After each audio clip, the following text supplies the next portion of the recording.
कहानी शुरू होती है और हम एक मैरिड कपल को देखते हैं जो दोनों ही यंग होते। लड़के का नाम जैक और लड़की का नाम समंथा होता है। वो दोनों एक दूसरे को बचपन से जानते। समंथा का इस दुनिया में कोई नहीं था, वो बिल्कुल अकेली थी, यानी उसकी फैमिली में भी कोई नहीं। तो ये सोचती थी कि उसकी फैमिली शायद किसी हादसे में मर गई और वो एक इलिजियम होम में पली बड़ी। अगर दूसरी तरफ जैक उससे प्यार करता। जैक एक रिच फैमिली से बिलोंग करता था और स्टेटस में वो लोग काफी बड़े, जिसकी वजह से वो समंथा को खुशी खुशी एक्सेप्ट कर। इसके बाद उन दोनों की बड़ी धूमधाम से शादी हो जाती। वो दोनों अपनी मैरिड लाइफ में बहुत खुश हो, खास तौर पर जैक। इस खुशी के आलम में जैक एक कैमरा खरीदता और समंथा को कहता है कि हम लोग बहुत खुशहाल जिंदगी गुजार और मैं चाहता हूँ कि मैं अपने हर खुशगवार मोमेंट को इस कैमरे में कैप्चर कर। इसका फायदा ये होगा कि बाद में वक्त गुजरने के साथ हम वो सब देख सके। इसके बाद वो लोग हनीमून जाने का प्लान बनाते। जगह डिसाइड करते हैं। वो एक आइलैंड हो जिसका नाम हिस्पैनियोला होता, जो कि एक काफी खूबसूरत जगह हो। वो लोग बहुत खुश होते हैं और वहाँ पर काफी इंजॉय कर। वो अपनी मैरिड लाइफ बड़ी खुशहाली से गुजार रहे हैं। अभी तक सब कुछ नॉर्मल चल रहा था। इसके बाद वो लोग एक हैंड रीड के पास जाते। हैंड रीड हाथ पढ़ने वाले पास। वो सैम के हाथ को पढ़ती है और अजीबोगरीब बातें करना शुरू कर देती, जिससे वो दोनों काफी हैरान हो जाते, क्योंकि वो सैम को कहती है कि वो काफी अरसे से उन लोगों के लिए इंतजार कर रही थी। ये सुनकर वो दोनों काफी हैरान और परेशान हो जाते, पर वो जगह छोड़ने का फैसला करते। लेकिन यहाँ पर उनके साथ बहुत बुरा हो जाता। वो रास्ते में होते हैं और अपना रास्ता भूल जाते और अपने होटल का रास्ता उनको याद नहीं रहता। वो लोग उस रास्ते पर चल रहे होते हैं कि अचानक एक टैक्सी वाला आकर रुकता और कहता है कि मैं आप लोगों की मदद कर सकता। वो आदमी काफी फ्रेंडली नेचर होता। वो लोग उस आदमी का बिहेवियर देखकर काफी इम्प्रेस हो जाते। गाड़ी में ड्राइवर उन दोनों को कहता है कि मुझे लगता है कि आप लोग हनीमून पर आए, तो मैं चाहता हूँ कि मैं आपको यहाँ पर एक खूबसूरत जगह दिखाऊं और वहां जाकर आप यकीनन एंजॉय करेंगे। वो उनको बताता है कि आपको वहां पर ज्यादा देर स्टे नहीं करना पर सिर्फ 20 मिनट, जिसके बदले में वो उनसे कोई चार्जेस भी नहीं लेगा। उसकी बातें सुनकर सैम इनकार कर देती, क्योंकि सैम थक चुकी होती है और आराम करना चाहती। लेकिन जैक उसको बताता है कि तुम बाद में आराम कर, हम ज्यादा अरसा वहाँ स्टे नहीं करेंगे। जैसा कि उस ड्राइवर ने कहा, सिर्फ 20 मिनट। इसके बाद हम देखते हैं वो गाड़ी वाला उनको एक खुफिया जगह पर ले जाता। उस ड्राइवर के इरादे ठीक नहीं लग रही हो। ऐसा लगता है कि वो उन लोगों को अगवा कर ले आए।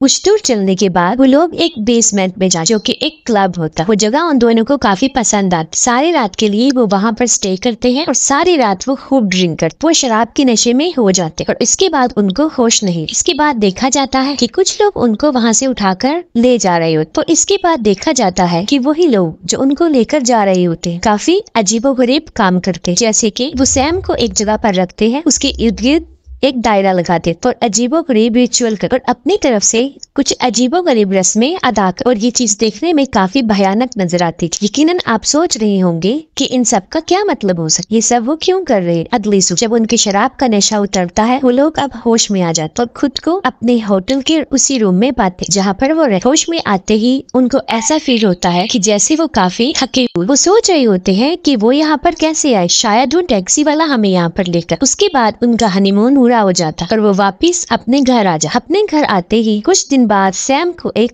खुशखबरी मिलती। खुशखबरी ये कि वो माँ बनने वाली। तो काफी हैरान थी, इसलिए हैरान थी क्योंकि वो अभी इस बच्चे को इस दुनिया में लाना नहीं चाहती, जिसकी वजह से इसके लिए वो टैबलेट्स भी ले रही। लेकिन फिर भी वो ये बात जैक को बता। खैर वो दोनों बहुत खुश हो जाते और जैक सैम का पहले से कहीं ज्यादा ख्याल रखते, क्योंकि अब वो उसके बच्चे की माँ बन। फिर हम देखते हैं कि इस खुशखबरी से सब लोग बहुत खुश हो। प्रेग्नेंट होने के बाद सैम महसूस करती है कि कुछ निशान है जो उसके पेट पर, लेकिन वो इसको बड़ी बात नहीं समझती। वो सोच रही होती है कि शायद इस हालत में ऐसा हो सकता है, इसलिए वो इसको इग्नोर कर दे। और दूसरी चीज जो सैम के साथ हो रहा है, उसकी नाक में से कभी कभी ब्लीडिंग शुरू हो जाती। जैसे कि एक रात सैम सो रही होती है और जैक उसको सरप्राइज देना चाहता है। वो उसी कैमरे से वीडियो में उसको कैप्चर कर रहा होता है कि सैम फौरन जाग उठती और वो फौरन हड़बड़ाकर उठ जाती और जैक का हाथ काफी मजबूती से पकड़। सैम की ये हालत देखकर जैक काफी हैरान हो जाता और काफी डर जाता। वो सोच रहा होता है कि ये सब वो नींद की हालत में कर रहे। वो उसको काफी उठाने की कोशिश करता है। ये सब इंसिडेंट्स उसके साथ हो रहे होते हैं, लेकिन इससे भी ज्यादा भयानक जो उसके साथ हुआ, वो लोग शॉपिंग के लिए जाते। शॉपिंग मॉल में सैम खड़ी हुई। इसके बाद वो देखती है कि मीट पड़ा हुआ, अच्छा मीट। वो उसके पास जाती है और गौर से उसको देखती है। उसको देखते देखते थोड़ी ही देर बाद वो उसको वहीं पर उठा लेती है और सबके सामने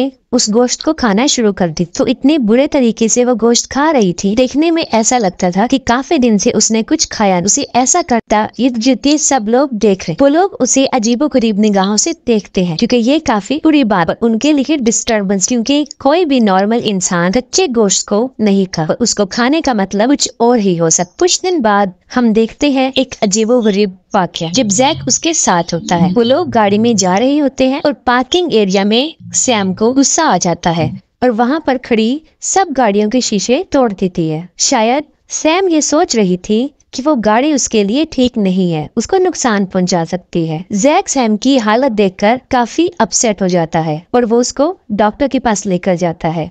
उसके ख्याल में ये इसलिए हो रहा होता है कि वो प्रेग्नेंट है और टेस्ट करने के बाद वो जैक को बताता है कि इट्स अ नॉर्मल थिंग, ऐसा होता रहता है, उसको इसकी फिक्र करने की जरूरत नहीं। वक्त गुजरता गया और सैम की हालत और खराब होती गई। ऐसे लगता था जैसे उसके पास एल्विस पावर्स, क्योंकि उसकी तरह और प्रेग्नेंट औरतें जब उसके पास होती थी तो उनके पूरे बॉडी में पेन होना शुरू हो जाती थी। सैम और जैक चर्च में जाते हैं और सैम वहाँ के फादर से मिलती है। वो उसको जैसे ही हाथ लगाता है उस फादर की तबीयत खराब होना शुरू हो जाती है और थोड़ी ही देर बाद उस फादर की नाक और मुंह से खून आना शुरू हो जाता है और उसके सर में भी मुसलसल दर्द रहता है।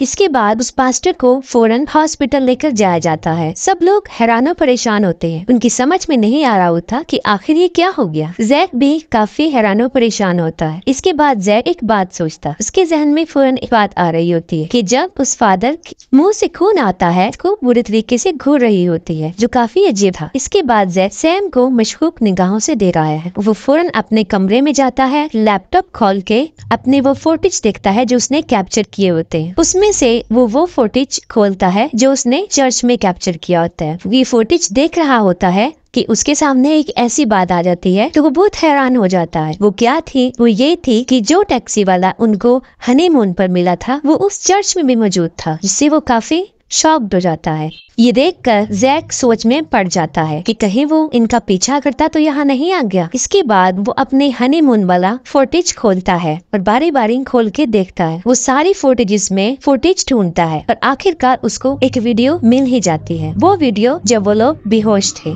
उसमें साफ नजर आ रहा होता है कि जब वो लोग बेहोश थे चंद लोग उनको उठाकर ले जा रहे थे और वो सब उसमें कैप्चर हुआ होता है जो उनके साथ हुआ था, यानी वो सब रिचुअल, वो रस्म रिवाज जो उन लोगों ने किए थे। और अब जैक का शक और पुख्ता हो जाता है और अब ये उसको यकीन लगने लगा है। वो सोचता है जो उनके साथ हो रहा है वो ठीक नहीं है। वो सोचता है कि ये सब हालात कोई नॉर्मल चीजें नहीं है, इसके पीछे कोई बड़ी बात है। इसके बाद वो सोच में पड़ जाता है कि उसे क्या करना चाहिए। फिर वो अपने एक दोस्त को बुलाता है अपने घर पर ताकि वो सब कुछ देख सके जो उसके साथ हो रहा होता है। लेकिन जैक को इस बात का इल्म नहीं होता कि हालात उसके कंट्रोल से बाहर हैं, क्योंकि उसके साथ जो बैड लक होती है वो ये थी कि वो घर से बाहर जाता है और जब वो वापस आता है तो एक चीज देखकर वो बहुत हैरान हो जाता है। वो क्या थी? वो ये थी कि उसके लैपटॉप में से सारा डाटा कोई चुरा लेता है। वो ये देखकर काफी हैरान और परेशान हो जाता है। फिर उसको ये शक होने लगता है कि कई दिन से हमारे पीछे कोई है, मतलब कोई उनको मुसलसल फॉलो कर रहा है। वो परेशानी के आलम में इधर उधर फिर रहा होता है तो उसकी नजर विंडो पर पड़ती है। वो देखता है कि किसी ने विंडो पर अजीबोगरीब किस्म की मिट्टी गिराई हुई है। ये किस चीज की तरफ इशारा था? वो काफी सोचता है। इन हालात से वो काफी डर जाता है और वो फौरन पुलिस को इन्फॉर्म करता है। पुलिस को ये सब कहानियां लगती हैं, वो उनकी बातों पर यकीन नहीं करता। इसके बाद वो उस फादर के पास जाता है जिसकी हालत खराब हुई थी। उस फादर की हालत काफी तफ्तीशनाक थी, काफी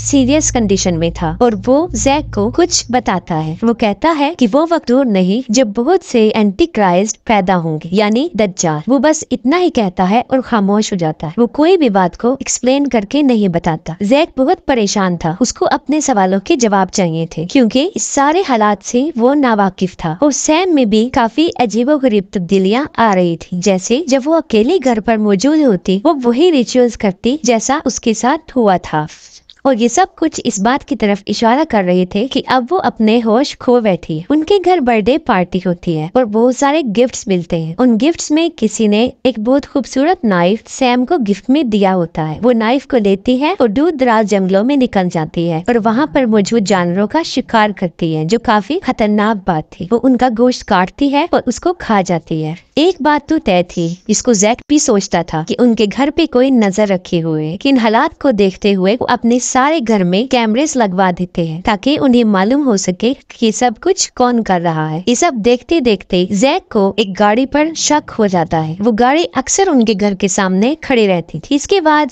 जैक अपनी बहन को बुलाता है और कहता है कि मैं जरा उस गाड़ी का पीछा कर रहा हूँ कि उसमें कौन है, तुम तब तक सैम का ख्याल रखना। उसके बाद वो उस गाड़ी का पीछा करते हुए निकल जाता है और कुछ दूर निकलने के बाद उसको एक ओल्ड हाउस जो तकरीबन काफी अरसे से बंद था नजर आता है। उसके अंदर चला जाता है। उस घर में दाखिल होते उसे नजर आता है कि किसी ने वहाँ पर वही कैमरे लगाए हुए हैं जो उनके घर में है, यानी किसी को पता है कि अंदर उन लोगों ने कैमरे लगवाए हुए हैं। अब उसको कंफर्म हो गया कि वाकई ही वो लोग उन पर नजर रखे हुए हैं। वो बहुत डर जाता है और भाग जाता है और भागने के बाद वो सीधा अपने घर आ जाता है। घर आने के बाद वो सोचता है कि अब मुझे पुलिस को इन्फॉर्म करना चाहिए। अभी वो ये सोच रहा होता है, सैम की जोर जोर से चिल्लाने की आवाजें उसको आना शुरू हो जाती हैं। वो फौरन उसकी तरफ भागता है और एक बहुत अजीब वाकया हो रहा होता है। वो ये कि जब वो चिल्लाती है, इर्द गिर्द की घर की सारी चीजें हिलना शुरू कर देती हैं और ऐसे फील हो रहा था जैसे वहाँ पर अर्थक्वेक आ रहा है,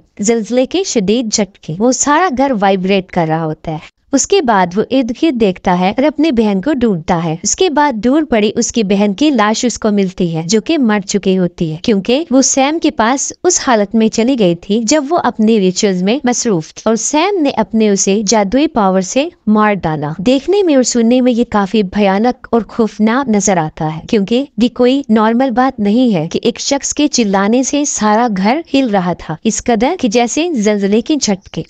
जैक हिम्मत करते हुए उसके पास अपने कमरे में जाता है और वो देखता है कि वहाँ पर एक सर्कल बना हुआ है जिसके अंदर सैम खड़ी हुई है और ऐसे लग रहा था कि उस बच्चे का इस दुनिया में आने का टाइम हो गया है। जैक दिखता है कि वो काफी बुरी कंडीशन में है। वो उसकी मदद करने के लिए आगे बढ़ता है। वो जैसे ही सैम के सामने जाता है, वो अपनी जादुई पावर से उसको हवा में उछाल देती है। वो एक नाइफ से अपनी बेल्ट को काट देती है। जैसे ही उसका बेल्ट कट जाता है, वो फौरन नीचे गिर जाती है और बेहोश हो जाती है और थोड़ी ही देर बाद जब उसको होश आता है तो वो अपनी असली हालत में आ जाती है। इस सब हालत को देखते हुए जैक काफी डर जाता। उसको समझ नहीं आ रहा होता कि मैं क्या करूं। वो फौरन सैम के पास भागता हुआ आता है, लेकिन तब तक वो देर हो चुकी होती है क्योंकि सैम मर जाती है। उसके बाद दरवाजा खुलता है और सैम देखता है कि कुछ लोग आए हैं, वही मिस्टीरियस लोग। वो लोग उसके बच्चे यानी सैम के पेट में से उस बच्चे को निकालते और अपने साथ ले जाते हैं। इन सब को जैक देख रहा होता है और कुछ करने की हालत में नहीं होता। वो बहुत परेशान होता है। इसके बाद पुलिस वाले वहाँ पर आ जाते हैं और उसको अरेस्ट कर देते हैं और वो लोग समझ रहे होते हैं कि ये सब कुछ जैक ने किया है और सारा इल्जाम उस पर आ जाता है, क्योंकि वो मिस्टीरियस लोग एक भी सबूत जो उनके खिलाफ जाए या कोई सुराग मिले छोड़कर नहीं गए थे। उसके बाद कुछ देर बाद हम देखते हैं कि वही गाड़ी वाला जो जैक और सैम को लेकर जा रहा था, वो फिर एक कपल को इंसिस्ट करता है कि वो उनको घुमाने लेकर जाएगा। कहानी काफी कॉम्प्लिकेटेड हो गई होगी कि इसको समझना मुश्किल है। इस दुनिया में दो तरह के लोग होते हैं, अच्छे भी होते हैं और बुरे भी होते हैं। एक ग्रोह ऐसा है जो कि शैतान की पूजा करता है और जाहिर सी बात है कि वो लोग अच्छे तो नहीं होंगे। उनके पास काफी एवल्स पावर होंगी, शैतानी कुव्वतें होंगी और वो लोग दुनिया में कुछ बच्चों को लेने आते हैं। उन बच्चों को कि जिनकी माएँ ऐसी होती हैं कि जिन्होंने मरी हुई माँ के बगैर जिंदगी गुजारी हो, यानी डिलीवरी के दौरान मरने वाली माओ को वो लोग प्रेफर करते हैं और उनसे पैदा होने वाले बच्चे को वो अपने साथ ले जाते हैं। उनका एक कल्ट होता है जो बहुत बड़ा ग्रोह होता है और वो लोग उस बच्चे की परवरिश ऐसे ही करते हैं जैसे एक घराने में उसकी परवरिश होती है, छोटी से बड़े होने तक, जब तक कि वो जवान ना हो जाए, उसकी शादी ना हो जाए। वो लोग काफी ताकतवर होते हैं और उनके लिए ऐसी औरतों को पासना कोई मुश्किल बात नहीं, क्योंकि वो तादाद में भी काफी ज्यादा होते हैं। क्योंकि जब वो ऐसी लड़की को फंसा लेते कि जिसकी माँ मरी होती है, उसके बाद वो उसके ऊपर रिचुअल करते और पहले ही रिचुअल में वो लड़की प्रेग्नेंट हो जाए, तो उसके बाद वो उसे तब तक फॉलो करते रहते हैं जब तक कि उसमें से वो बच्ची को जन्म ना दे दे और वो लोग उसे अपने साथ न ले जाए, क्योंकि वो बच्चा उस नॉर्मल इंसान का नहीं होता, बल्कि वो एवल्स पावर वाली औरत का होता है जो रिचुअल कर रही होती है। जैसे